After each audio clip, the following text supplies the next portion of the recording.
separat jetzt. Merci LA. Okay, so just to start, we're gonna begin at your start of your academic career.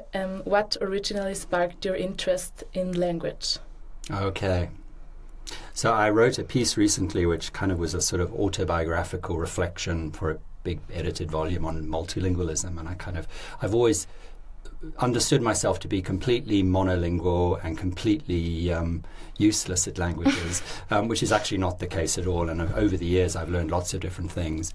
And in this sort of short essay, I think the beginning of being aware of language for me was when my family, when I was about 9 years old, we went to South Africa for the first time, where my grandparents had emigrated.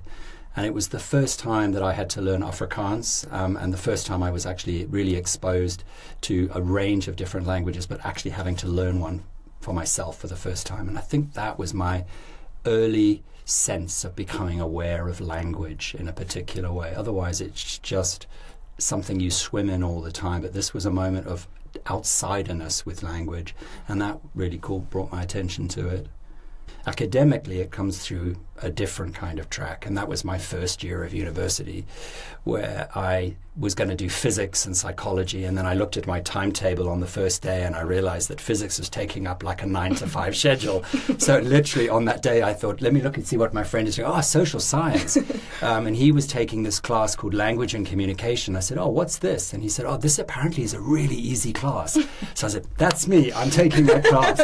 So I took this class in language and communication in my very first year, and I, out of 250 students, came top of the class that year. I loved this class, and it was sociolinguistics, it was communication studies, and so my academic journey began with this apparently easy class, obviously easy enough for me to come first, but it was just fascinating. That was really when I became fully interested in academic perspectives on language, and I'm still really, it makes me very amused that I'm now professor of language and communication after all these years. So that's, so there's that biographical, personal sense of discovering language, and then there's that academic sense as well. Your first choice wasn't languages. No, although I'd been an A student in English, and I loved kind of literature and writing and essay writing and creative writing, and poetry was my favorite thing when I was at high school. Obviously, I had to do Afrikaans all the way through high school. In those days, under apartheid, you were not mandated to study a black language, so it was Afrikaans and English you had to do. So Afrikaans was always part of my life and trauma. It was a struggle always, I think. But so languages, and then particularly English language and literature, were always really interesting to me. And I was supposed to start studying English. And then I realized that there were far too many books to read for English literature. So I decided ditch English. Okay. So really, honestly, my motives, I was a good student, but my motives were very shallow to begin with. But the one good thing was that 1 year class in language and communication. And that just it disappeared for a long time, because I then did psychology for a long time. And you realize that psychology is really a lot about language. I was particularly interested in neuropsychology and brain injuries, and the impact on language. So that was really, really interesting to me. And then I went and trained to be an actor, which of course is another kind of language use. And when I finished my acting training, I knew I wasn't a very good actor, and I just wasn't sure what to do. And then I drifted for a few years, worked in restaurants, took Arabic classes, French classes, and kept dabbling with languages. And then I went back to university and did a degree in communication, and then my PhD. And that's when it really just stayed in my life, and I can't get rid of it now. It's too late. Do you remember a linguistic phenomenon? Let me just quickly tell you this. Yes. No one needs to use this. I had an Afrikaans lecturer when I was doing social psychology at university, and she used to teach us phenomenology. And I have never forgotten her saying phenomenological. And it was like 4 or 5 separate words. This is the worst word to pronounce. So this would be an answer to being aware of language as well. This wonderful, fantastic sociology, social psych teacher. This was her awful word. So yes, tell me, ask the question again. Okay. Do you remember a linguistic phenomenon that fascinated you in the beginning? I remember that being absolutely fascinating to me, the idea of the link between a small linguistic phenomenon and societal structural phenomena. That for me was really interesting. And that's, again, that would be a moment where a little light switch turned on for me about the relationship between language and society not being one where language just reflects society, but where it actively constructs and reproduces structural systems and inequalities. That for me was a very interesting moment. And I remember this from a long time ago. With your perspective now, why would you say choose linguistic now and not any other subject? I mean, I would never say that it's the only thing to do. I just think what I find fascinating about language and why I think it's just endlessly interesting is because we are like fish swimming in water. I mean, it's everything we know, really. Obviously there are people for whom language is something scarring, something traumatic, something very difficult, for people with brain injuries, people on the autism spectrum, for whom language is not such an obvious, everyday, pleasurable experience or an easy experience. So I wouldn't assume that it's everybody's truth, but I think most of us, one way or another, like it or not, are entangled in language in ways. I mean, it's part of our everyday lives. And I think you can choose, like I say, with that elephant metaphor, you can kind of choose whichever way into the studying this. But it has relevance for everybody. Everybody's interested in language. And I think one of the struggles I have as a scholar is everyday conversations where, of course, everybody has a right to have an opinion about language. We think of it as language ideology or language attitudes, but that's absolutely, it belongs to everybody. And sometimes as a scholar, you've got a struggle on your hands to say, yeah, but I sort of have a slightly, maybe a different perspective, maybe a more expert perspective, but I still think it is just a perspective. And I quite like that negotiation around whose vision or version of language is the more correct one or not. And I think it's just endlessly interesting. And I also believe that language is incredibly powerful in terms of the way it shapes the way we think, the way we understand the world, the way we control our world, and the way people are controlling us. So I think, in a way, a knowledge of language and how it works is a life skill, not just an academic subject. So moving on to your research, what big overarching questions guide your research and your studies? Well, the core one is that one about what is that relationship between language and communication. How does language function in relation to other modes of communication? And often language is not the most important one. It's actually secondary to, say, visual communication and images, for example. So much of my work is organized around a fundamental commitment to understanding language as part of much broader communication ecologies. And also to recognize the power, but also the vulnerability or inadequacy of language in relation to these other modes of communication. So that for me is endlessly interesting. It's what we might call multimodality. It's just understanding how language interacts with other modes of communication. But through all of it, whether it's language or other modes of communication, whether it's gesture, clothing, body movements, visual communication, prosody, sound systems, typography, and so on, how all of these modes of communication are resources for people to use in their everyday lives, to build relationships, to make communities, to construct and perform their identities, how that all works together. And then, of course, I'm interested fundamentally in issues of power and inequality and the particular role that language has, and language and communication in representing and reproducing inequalities and prejudices in society.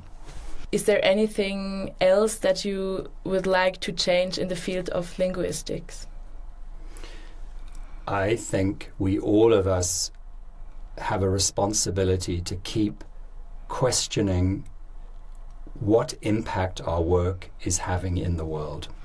And we are often very involved with our own questions and our own sort of perspectives. More often than not, most of the time, with really good intentions.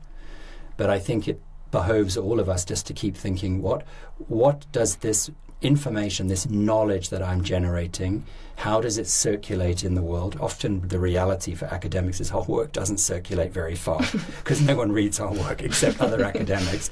But if it does go further, what impact might it be having on the world? And who are we attending to and listening to and looking at, and who are we not?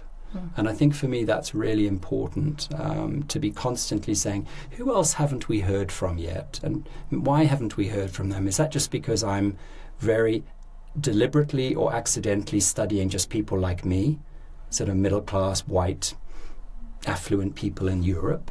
Or am I able to try to hear other voices and make space in my work for other voices? I think that's something all of us as academics probably should be doing, and I think many, many do this, much better than I do even. What part of your work do you think is often misunderstood? I think often what I realize as a scholar, if I feel like I've been misunderstood, I have to take at least 50% responsibility for that, because maybe I haven't explained myself well enough. Sometimes you can try again to explain, and then you realize, no, the misunderstanding and the prejudice is on the other side of the table, in which case we're done. Thank you. Life is too short. But I mean, I think one has to accept that's communication for you. You have to realize, okay, yeah, maybe we've misunderstood because I didn't explain myself. Is there something on the top of your head that you really enjoy doing most? It's all about people. It's all about relationships. And I'm just so grateful that I'm daily in contact, not just with ideas, but with people and their passion for ideas. And I think and young people teaching this. I mean, this just keeps me on my toes endlessly, having to think about new ways to explain more clearly what I'm doing, to make it accessible and hopefully make it a bit interesting, but also learning the other way as well, and actually hearing about new things that I would not otherwise maybe hear about if I were just a regular person. Is there also something that you really do not like, but you have to do it, it's part of the job? Administration. Okay. Writing letters of recommendation. Grading. Those are the three. And you can tell I've thought about this before because I know exactly what those are. Yeah. Is there a question you're rarely asked, but no, I think I'm just going to skip this question. Yeah, you know what? That's the answer. No question is that important or interesting. If listeners walk away from this podcast, what do you think is important for them to understand about the field of linguistics? I mean, I was going to say immediately, language is everything. It's how we know the world. It's how we make sense of the world. It's how we manage our daily interactions. It's how we be sort of able to express a sense of ourselves. So in that sense, it's hugely powerful. But of course, it's also powerful in dreadful ways. It's how we write laws and documents that export some people, that make some people worth listening to, others not.